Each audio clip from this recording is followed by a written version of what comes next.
Los cristianos contemplan los inicios de su fe con nostalgia. Un tiempo en que la palabra de Jesús y sus apóstoles sonaba como auténtica, cuando el credo era claro y su contenido incontestable. Pero ahora los documentos descubiertos arrojan otra luz sobre sus orígenes. Si los cristianos hoy veneran a Jesús como al único Hijo engendrado por Dios, que murió para redimirnos de nuestros pecados, los primeros seguidores de Jesús parecen haber tenido creencias diferentes. Los cristianos judaicos cayeron sobre el valor de salvación del sacrificio de Cristo en la cruz. Creían que era un iluminado, un iluminador. Para ellos, no hay nacimiento virginal, ni resurrección, ni cruz, solo las palabras de Jesús, percibido como la encarnación de la sabiduría divina. Jesús de Nazaret, hombre o mito. Los que estuvieron con él no parece que lo recordasen como al único Hijo de Dios, pero perecieron en el holocausto del alzamiento judío contra Roma. ¿Lo describen tan claramente los evangelios? Se escribieron 2, 3 generaciones después de Cristo, en distintas ciudades mediterráneas. Entonces surgió otra imagen, la de Jesús como Hijo de Dios. Sin embargo, persistían ecos de los primeros tiempos. Edad Media, el sur de Francia. Una fe diferente surgía y proponía otra visión de Cristo. La Iglesia considera herejes a esa gente, peor que demonios. Durante décadas, la furia de la Iglesia se alza contra los cristianos gnósticos. Los cruzados diezmaron a la población. Se creó la Inquisición para quemar a esos cátaros, como ellos se llamaban a sí mismos, los purificados, los puros.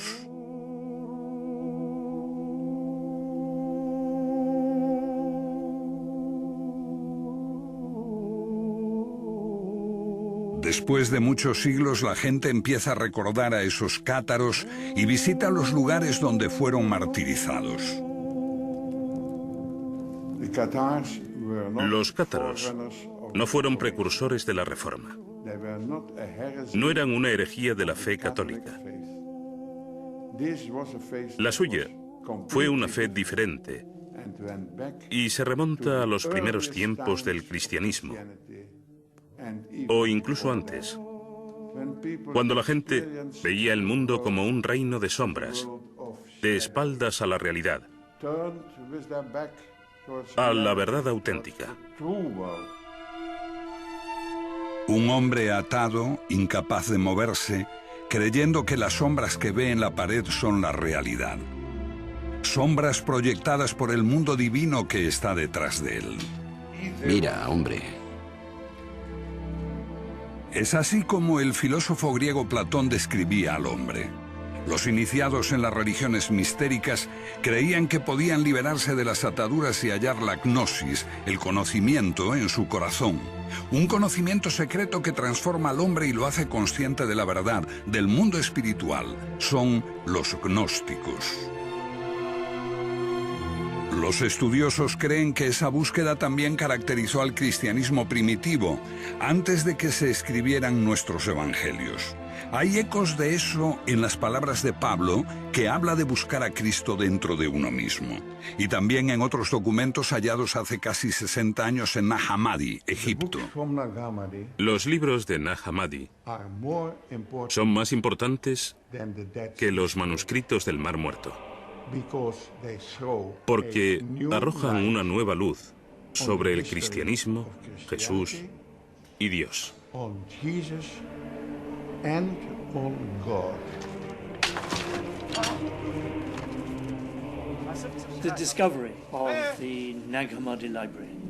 El descubrimiento de Nag Hammadi supone un cambio radical en nuestra idea del cristianismo primitivo. Tenemos aquí 52 manuscritos que nos hablan del primer cristianismo. Estaban asociados, posiblemente, a un monasterio cristiano egipcio. Estos libros se enterraron en el siglo IV para evitar su destrucción.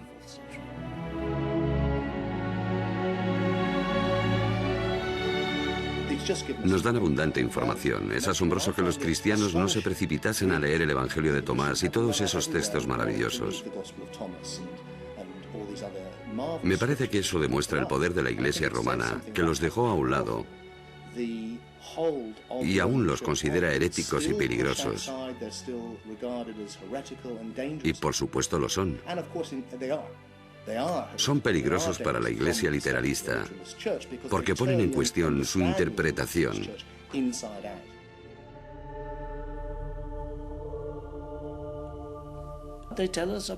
Nos hablan de las diversas formas en que la gente creía que se podía hallar la salvación.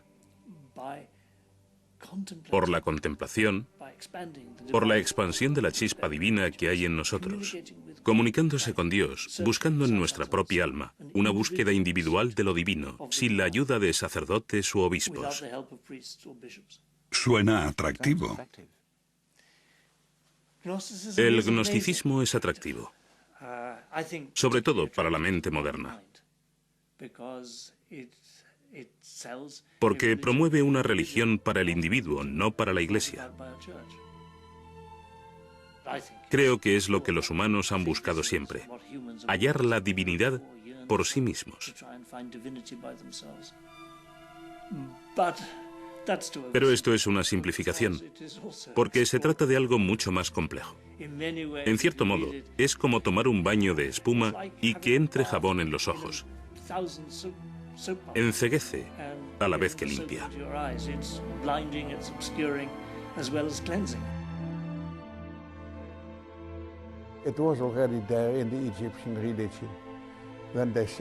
Ya en la religión egipcia, se decía que el hombre después de la muerte se convertía en Osiris, se integraba en Dios.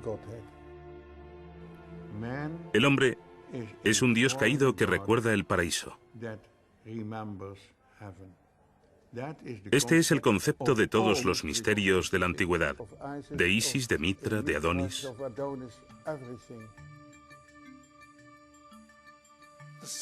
El punto central del gnosticismo es que todos nacemos con una chispa divina dentro y que el deber de los creyentes es hallar esa chispa y expandirla, tomar contacto con Dios mirando en nuestro interior. La agnosis. Gnosis significa autoconocimiento. ¿Qué es autoconocimiento? ¿Éxtasis? ¿Psicoanálisis? ¿Qué es?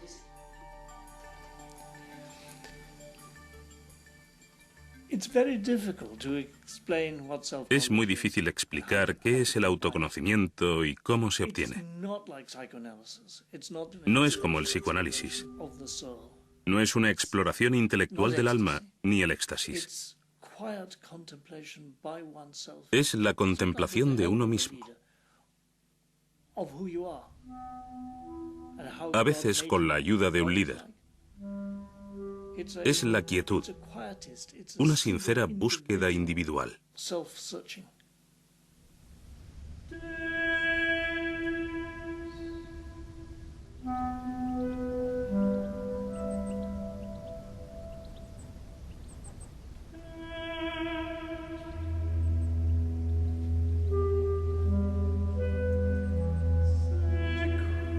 Creo que la idea básica que subyace en el gnosticismo es que estamos confundidos en nuestra idea sobre lo que es la vida y sobre quiénes somos. Adentrarnos en un entorno como este echa abajo nuestros esquemas. Estás cara a cara con el mayor de los misterios, la muerte. La idea de que dejarás de existir como forma física y te enfrentas con el misterio absoluto del que proviene todo, el misterio que somos, el misterio que es.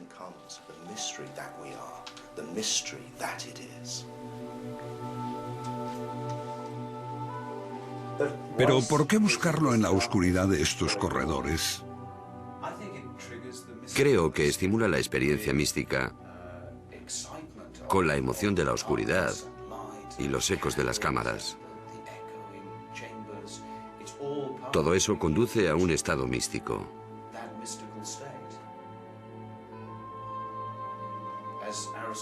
Como decía Aristóteles sobre los misterios, no vas allí a aprender, sino a experimentar. Si crees que solo es un proceso intelectual, te equivocas. Es algo mucho más grande que eso.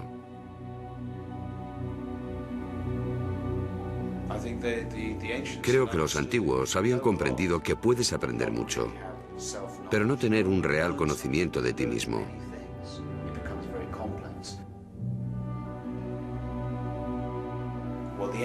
Lo que los antiguos buscan es un retorno a la totalidad, el conocimiento de la unidad de todas las cosas. Durante más de 2000 años la gnosis fue reprimida. Principalmente supimos algo de ella por las acusaciones de los padres de la Iglesia. Pero el hallazgo de Nag Hammadi en 1945 cambió para siempre nuestra forma de ver los orígenes del cristianismo. Los que los hallaron al principio los desecharon. Cayeron en manos de traficantes, algunos fueron quemados, pero finalmente llegaron a manos de la ciencia gracias a personas como Gilles Quispert, que llevó los manuscritos más importantes a Europa, y a sus amigos, entre ellos el gran psiquiatra Carl Jung.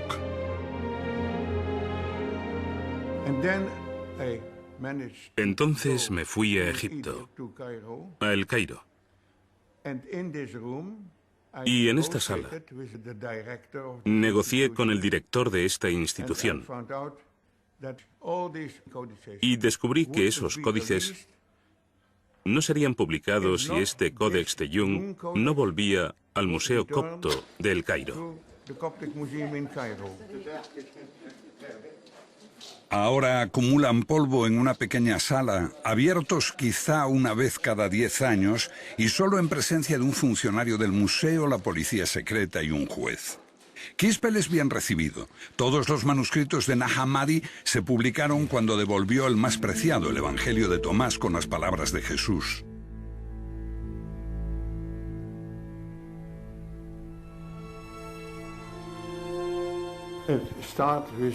Empezó diciendo: estas son las palabras que Jesús dijo y que Dídimo Judas Tomás escribió. Y él dijo: quien descubre el sentido de estas palabras no conocerá la muerte. ¿Quién es Dídimo Tomás? Dídimo Judas Tomás significa Judas el mellizo o el gemelo. Fue uno de los hermanos de Jesús. La tradición de la Iglesia posterior transformó a Tomás en el apóstol que no creía que Jesús había resucitado. El escéptico Tomás fue el discípulo más fiel de su maestro. ¿Fue quien entendió mejor a su hermano? Según el Evangelio de Tomás, sí. Se dio por sentado que no era el hermano gemelo de Jesús en sentido literal, sino más bien que quien lea este Evangelio puede llegar a reconocerse como gemelo de Jesús.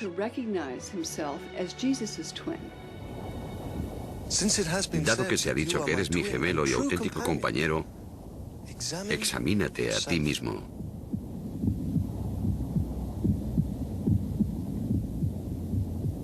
Examinarse a uno mismo. Así puedes comprender quién eres. Y serás llamado, porque el que no se conoce a sí mismo nada sabe. Pero el que se conoce llega simultáneamente a la profundidad de todo. Lo que tienes dentro te salvará. You have within you will save you if you bring it forth from yourselves. Creo que Tomás se interpreta simbólicamente, que todo el que viene a ver a Jesús viene a verse a sí mismo como el gemelo de Jesús, el que es creado a imagen de Dios, como Él lo fue. ¿Qué dice el Evangelio de Tomás? Bueno, el Evangelio de Tomás es una colección de dichos que prometen revelar algo. Lo que el oído no puede oír, lo que el ojo no puede ver, lo que ninguna mano ha tocado y lo que nunca se le ocurrió a ninguna mente humana. Bueno, eso eres tú. Tú eres lo que no puedes oír ni ver, tu esencia, el conocimiento mismo. Y creo que esta es la clave si quieres entender qué es el cristianismo y qué es el paganismo.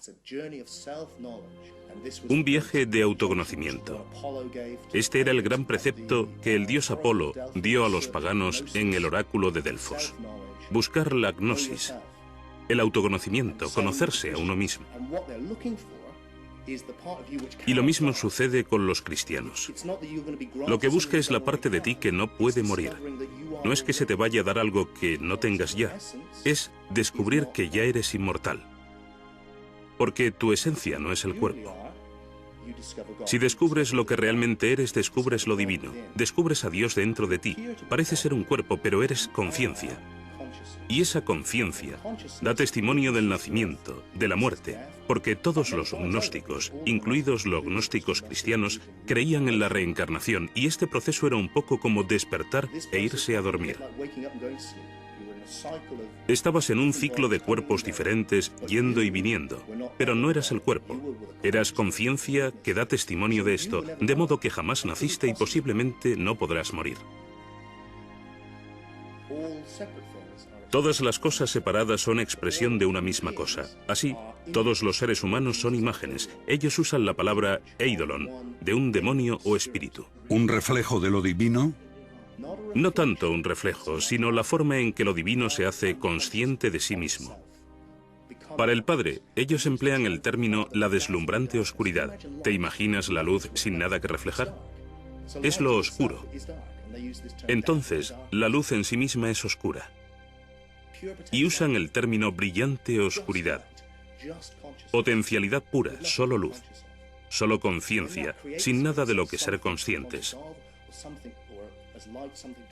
Cuando eso crea algo por sí mismo para ser consciente, o como la luz, algo para reflejar, el universo cobra existencia. Esta conciencia de Dios se expresa a sí misma en todos los seres. Así que todos nosotros somos imágenes o eidolons de la conciencia universal que es todo, que es Dios. El mito cristiano tal como lo conocemos marca un profundo abismo entre el hombre y Dios. Dios es Dios, nosotros simples mortales. El Evangelio de Tomás tiene un mensaje muy distinto. Habla de Jesús como el Hijo de Dios y habla de los otros humanos, como de los niños de Dios que no son conscientes de haber sido creados a imagen de Dios. La luz divina que se creó antes de que el universo se creara, cuando Dios dijo, hágase la luz, la humanidad fue hecha imagen de esa luz. Y en el Evangelio de Tomás, Jesús habla como una voz desde la luz. Yo soy la luz que está por encima de todo. Yo soy el todo.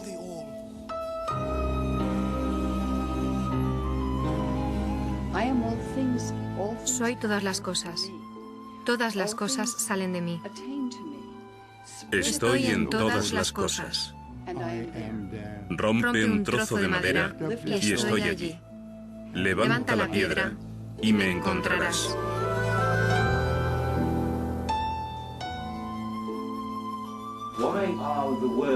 ¿Por qué las palabras del Evangelio de Tomás, busca bajo una piedra y me encontrarás, son tan peligrosas para la Iglesia?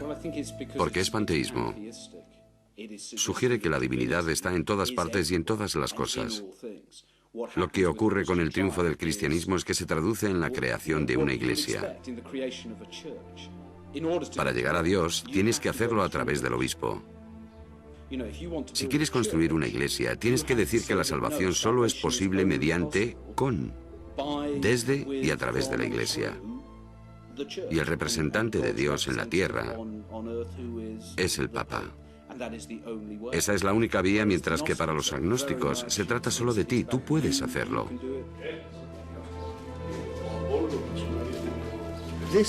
Esa fue la revelación de la gnosis, que tu esencia es inmortal. No tenías que ganártelo siendo un buen chico, obedeciendo las normas. Por eso los gnósticos son bastante anarquistas, son librepensadores, libertinos, no obedecen reglas.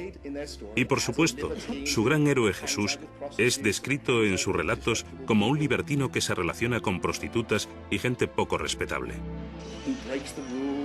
Él rompe las normas, no respeta el sábado y ataca a las autoridades religiosas. Es un clásico carácter gnóstico. Ellos eran así. Porque para ellos no hay que obedecer las reglas. Para ellos se trata de descubrirse a sí mismos, lo que eres de verdad. En el Evangelio de Tomás el mensaje es más importante que el mensajero. Es anterior a los 4 evangelios, como ocurre con un hombre considerado como fundador de la fe cristiana, pero que se empieza a ver con una luz diferente, Pablo. Pablo es gnóstico, habla del Cristo interior. Habla de la inmortalidad, como las escuelas mistéricas, porque Pablo existe antes de la historia literal. Pablo es un personaje totalmente malinterpretado en la historia. En tiempos de Pablo, digamos, no hay división entre gnosticismo y literalismo, porque el literalismo no se había desarrollado aún. 2 generaciones después, los evangelios de la Biblia hablan en detalle de la vida de Jesús. El mensajero se hace más importante que el mensaje, y Jesús pasa a ser literalmente el Hijo de Dios. Pero antes de eso, Pablo, a pesar de posteriores adaptaciones e inserciones, nos habla todavía de Jesús como de un misterio, una metáfora, una voz interior.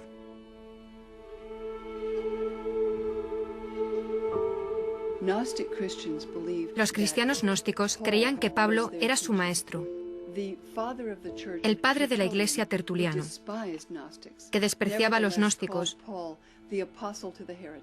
Llamaba a Pablo el apóstol de los herejes, porque los herejes pensaban, amaban a Pablo, citan a Pablo, apoyan a Pablo, porque su enseñanza es muy misteriosa y a veces muy profunda.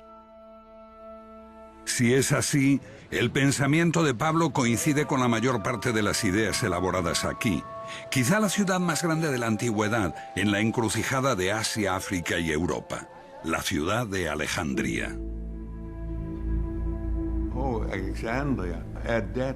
Alejandría en ese tiempo, la segunda ciudad del occidente. Allí se originó el gnosticismo. Allí vivían los egipcios, los griegos, y había más judíos en Alejandría que en Judea y Galilea en aquella época.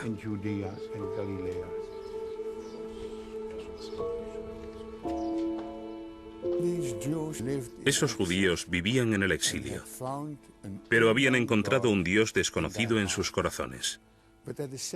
Al mismo tiempo, no podían encontrar a ese mismo Dios en el mundo, porque el mundo estaba lleno de mal y sufrimiento. Y el buen Dios, el verdadero, lleno de misericordia, envió a Jesús para redimir a la humanidad de Yeldebaoth.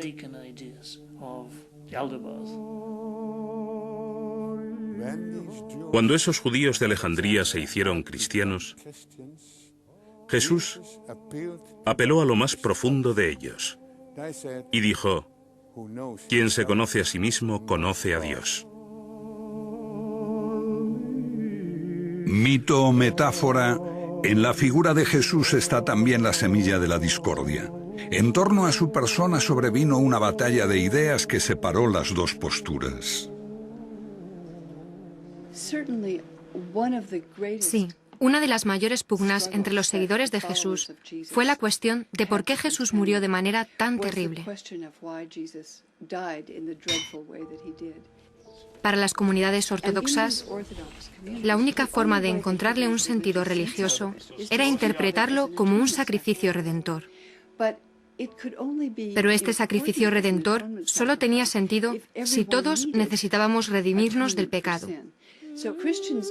Así, los cristianos desarrollaron la idea de que teníamos que haber pecado terriblemente sin posible redención. Entonces, la idea de que el Mesías de Dios muere en un sacrificio redentor por los pecados del mundo se convierte en una forzada explicación de su crucifixión. Así nace un nuevo elemento en la relación entre el hombre y la divinidad, el pecado original. El elemento central del mensaje cristiano, su fuerza, reside en la culpa, que Dios está mirando, sabiendo no solo todo lo que hacemos, sino también todo lo que pensamos. Creo que el cristianismo es bastante excepcional en el sentido de que Dios lo ve todo y castiga a los creyentes por sus malos pensamientos, por los pecados de la mente. El pecado y la culpa crearon un credo en el que predomina el miedo a Dios y al infierno, siempre presente en las prédicas de los sacerdotes. No es una idea que compartieran los gnósticos. La palabra pecador no figura en su diccionario. El Evangelio de Tomás no habla mucho de la discontinuidad entre Dios y nosotros mismos, sino de humanos creados a su imagen divina y, por tanto, con una especie de conexión, de afinidad con lo divino. El hombre es un Dios caído que recuerda el paraíso. Ese es el concepto de todos los misterios de la antigüedad y también de la gnosis. No hay espacio para el pecado. Por supuesto, eso no significa que seamos divinos y más, sino más bien que podemos encontrar nuestro camino hacia Dios cuando hallemos el camino hacia nosotros mismos, y que existe un medio de reparación para los pecados y errores que cometamos. Pero pecar es tan esencial que Jesús tuvo que morir para redimirnos, un argumento tomado de un antiguo mito, Adán y Eva y el primer pecado que hizo al hombre mortal. Los cristianos pusieron más énfasis en el pecado de Eva que los judíos. Antes del cristianismo ortodoxo, el pecado no era una cuestión central. Los maestros judíos, paganos, gnósticos coincidían en que tenemos la capacidad de seguir o de desobedecer a Dios. Tenemos buenos y malos impulsos. Se entendía que esta era la condición humana. Existe un gran debate sobre esto, porque algunos cristianos creían que era absurdo, lo de comer una manzana. Una desobediencia inocente por la que Dios condena a los hombres a una existencia inferior, lejos del paraíso. Un castigo totalmente desproporcionado.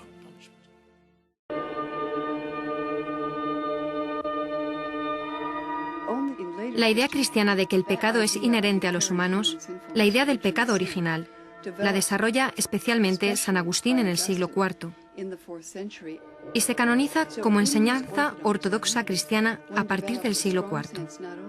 Esas comunidades ortodoxas desarrollan no solo un fuerte sentido de la distancia entre el hombre y Dios, sino que hay una condición pecaminosa en el hombre, innata e irredimible, aparte de que la muerte de Cristo se entiende como sacrificio. Jesús, un iluminador, la voz, el símbolo de lo divino. Un gnóstico veía a Jesús como al hombre que recibió la iluminación con el bautismo cuando se transforma como Buda en aquel que conoce, el Cristo. Los cristianos ortodoxos creen que si Jesús era divino, era el Hijo de Dios, su único Hijo, y también tenía que haber nacido divino, algo que los gnósticos consideran pueril. La ruptura queda clara con el último evangelio, el de Juan.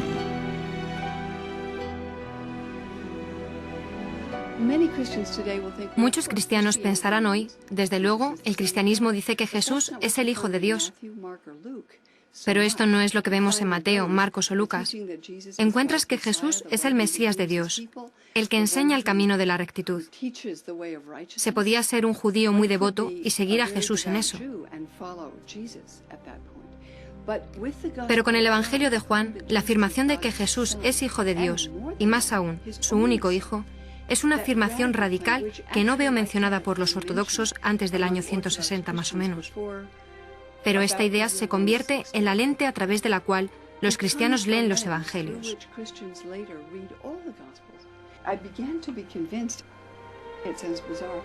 Empecé a convencerme, aunque parece raro, de que el Evangelio de Juan se escribió para contradecir esta otra opinión, y cambia la interpretación del mensaje cristiano de forma total. Jesús, el único Hijo de Dios, pero para los gnósticos era una metáfora, un símbolo de lo divino que reside oculto en todos nosotros. En ese sentido, todos somos hijos de Dios. Todos somos hijos de Dios, si descubrimos nuestra verdadera identidad. Si no, nos hallamos en estado de muerte. Esto es fascinante, creo. Estamos muertos. Para los gnósticos y los místicos, este es el otro mundo en el que estamos muertos en espíritu, porque creemos que somos el cuerpo y no es así. Somos Dios, si acaso. Somos la única conciencia del universo.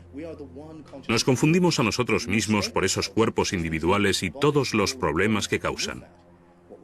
Lo que necesitamos es resucitar. Y la historia completa es así. Necesitamos morir por la identidad del cuerpo, que es el centro de la cuestión. Y necesitamos resucitar a nuestra verdadera identidad, que es el Hijo de Dios, que es el Cristo, la conciencia del Padre. Entonces todos somos Cristo, y todos necesitamos resucitar, y cuando lo hagamos el Cristo resucitará. En ese sentido, el mito, la historia completa de la crucifixión de Cristo y la resurrección, ¿es un modelo para todos y cada uno de nosotros? Sí, precisamente. Es un modelo que se encarna en la iniciación. Con los literalistas cristianos esto pronto se convierte más bien en una idea macabra, que al final de los tiempos resucitarás con tu cuerpo y serás de nuevo un cuerpo físico. Porque es lo que creen que le pasó a Jesús. Vino en cuerpo físico y murió literalmente, y eso es exactamente lo que te pasará a ti, o al menos te pasará si comprendiste el mensaje cristiano. Los gnósticos, desde luego, dicen todo lo contrario. Si no comprendes el mensaje, regresarás en un cuerpo por la reencarnación. Si lo comprendes, te darás cuenta de que no eres un cuerpo, que eres el Cristo, uno con Dios, y no será ya necesario este ciclo de reencarnaciones. Casi una fe diferente, un enfoque opuesto. ¿Cuál fue primero? ¿Cuál fue el origen?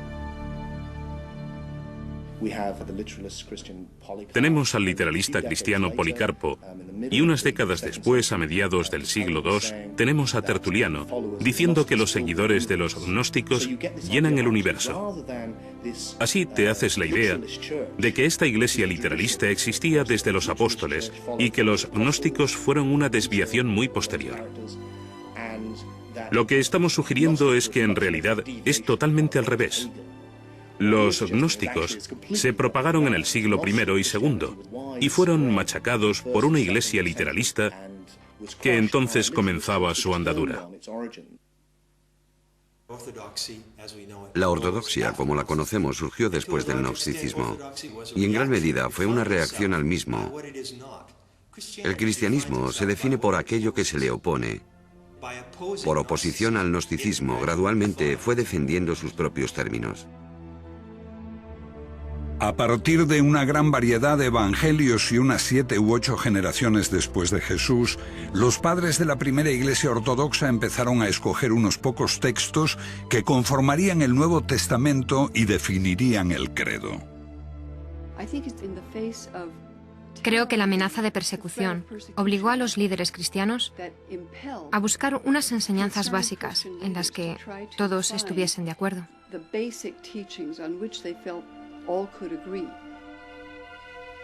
En esta selección, las opiniones gnósticas eran demasiado complejas y fueron desestimadas. Una de las grandes bazas del cristianismo es la simplicidad con que se transmite el mensaje. Decir que Jesús es el Hijo de Dios. Jesús vino a salvarnos por nuestros pecados. Jesús murió por nosotros, sabiendo que estas insignificancias son el pase que da entrada a la iglesia cristiana. En sentido amplio, ¿los evangelios son una invención? Creo que es un error verlos como una invención, pero se prestan a interpretaciones ambivalentes. Por ejemplo, Pablo dice hablar de dos formas al mismo tiempo. Para los que pueden oír el mensaje espiritual y para quienes solo pueden entenderlo literalmente. Si tomamos la frase que aparece en muchas iglesias, nadie llega al Padre sino a través de mí, vemos que para los gnósticos, esto significa que para llegar a Dios tienes que ser consciente de lo que esta figura representa en ti. Y este es el mensaje de Pablo. Para llegar a Dios debes hallar al Cristo dentro, como una alegoría de la verdad. Pero el literalismo dice, no, este es el único camino. Creo que después de tener esta idea de una encarnación literal del Hijo de Dios, no la de un mítico Hijo de Dios, entonces, el concepto es que para tu propio bien, debes salvar el alma de otros. Y todos deben creer esto, obligados por su propio bien. Así tienes el mandato divino de ser autoritario. Los cristianos lo tomaban todo como algo personal. Pero cuando personalizas a la divinidad, la cargas con toda la ira, críticas, resentimiento y agresividad que existe en la personalidad humana. ¡Hereje! Los cristianos se enfadaron mucho porque tomaban como algo personal que su Salvador fuese rechazado. Los gnósticos solo querían descubrir dónde estaba la verdad. La dificultad que enfrentan los gnósticos es que buscan individualmente la salvación. No están organizados, no están unidos. Los gnósticos atacaron las opiniones de los primeros cristianos. Pero los cristianos no solo atacaron las opiniones de los gnósticos, atacaron a los propios gnósticos. Ambas creencias podrían haber coexistido. Pero con la aparición de este hombre, Constantino, el primer emperador romano en abrazar la fe cristiana, se despertó el ansia de alcanzar el poder supremo en la joven iglesia.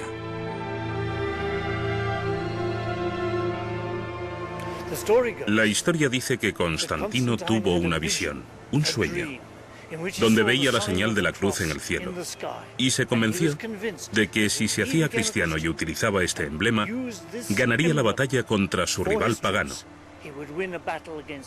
Fue aquí, en el puente Milvio, donde tuvo lugar una gran batalla que colocó al cristianismo en su triunfante camino al éxito.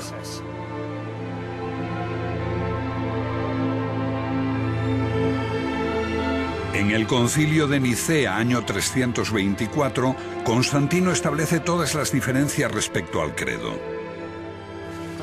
Compañeros ministros, creemos en un Señor, Jesucristo, el Hijo de Dios, un Dios de Dios. 3 siglos después de su muerte, Jesús es proclamado Hijo de Dios por decreto imperial, y se prohíbe cualquier otra opinión.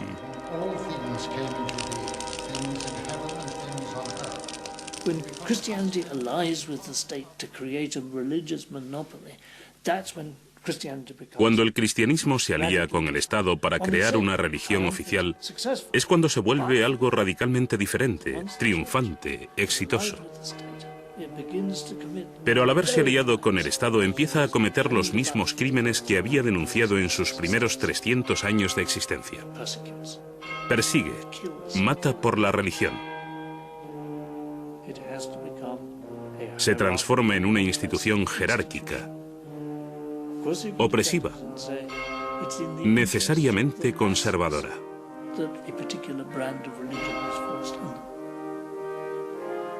But it's not my fantasy, my imagination of how religion best proceeds. Es interesante Constantino. Cuando Constantino se convierte, uno de sus primeros actos es hacerle a las iglesias de Roma grandes regalos de plata y oro. 12 estatuas de tamaño natural de los apóstoles y 2 estatuas de plata de Jesús en tamaño natural. Así, 20 años después de su conversión, las iglesias de Roma parecen templos paganos, y esto es solo una muestra de la riqueza que obtiene la Iglesia en el siglo IV. La alianza con el Estado significa riqueza para la Iglesia, riqueza para los obispos, riqueza para el Papa de Roma. ¿Es corrupta la Iglesia? Sí. ¿Conserva un sentido de sus orígenes, el sentido de la importancia de la pobreza? Sí. Entonces la Iglesia se divide entre la pobreza y la abstinencia de los monjes y la riqueza de los obispos. Pero aún así, los obispos conservan un sentido de recuerdo de la caridad, de la virtud, lo mejor de ellos. Esto siempre desgarra, hay siempre esta tensión interior. Jesús jamás fundó una iglesia. No dejó instrucciones para una iglesia. Es una invención posterior, diseñada para reforzar el poder de la Iglesia católica. Es inconcebible que Jesús, un simple hombre de Galilea, pretendiese fundar una iglesia universal. ¿Piensa que Jesús dio alguna autoridad a Pedro? Otra vez, esas leyendas son invenciones, como la donación de Constantino. La donación de Constantino es una farsa.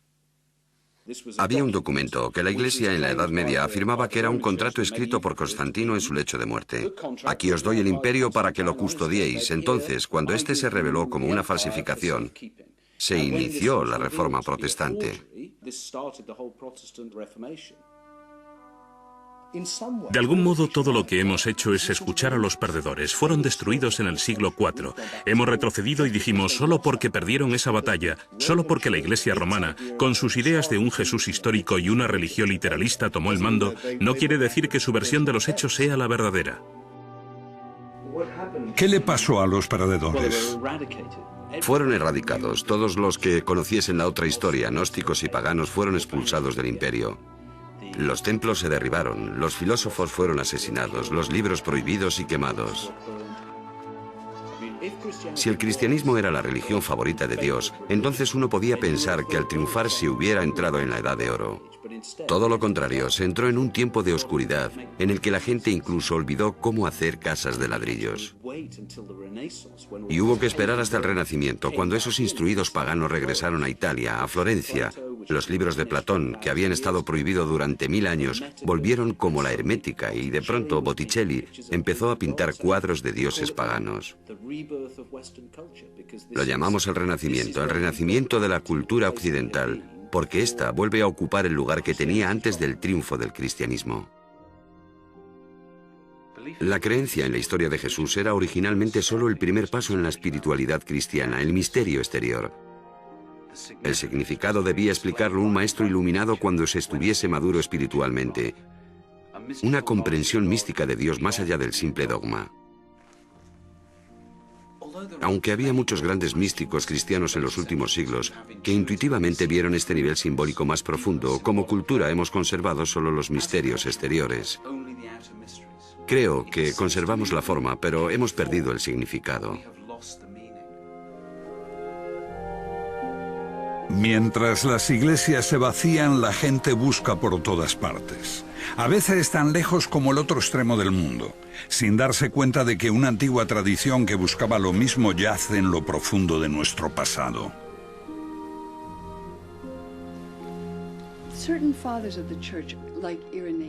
Ciertos padres de la Iglesia, como Irineo, en sus famosos 5 volúmenes contra los herejes, dice que comúnmente son considerados cristianos, pero que no lo son, son herejes. Y tienen características especiales. Primero de todo, aman leer e interpretar las Escrituras. Segundo, buscan guiándose por su propia intuición.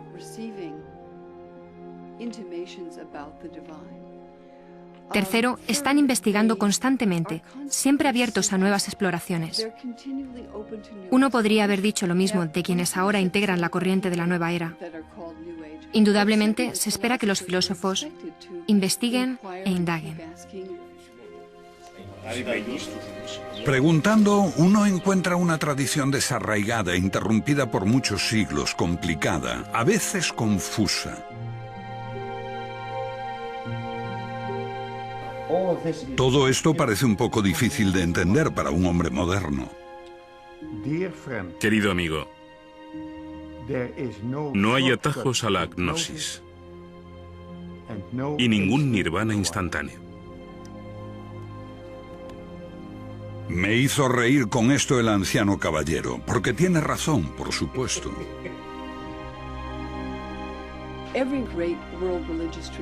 Toda gran tradición religiosa mundial, ya sea el hinduismo, el budismo, el islamismo, el judaísmo, tienen las enseñanzas para todos. La enseñanza esotérica, que se supone siguen todos sus fieles. Y también una enseñanza esotérica o mística. La única que no lo tiene es el cristianismo occidental. Creo que es lamentable que haya sido considerado herético ese camino que mucha gente busca para su propia integridad y desarrollo.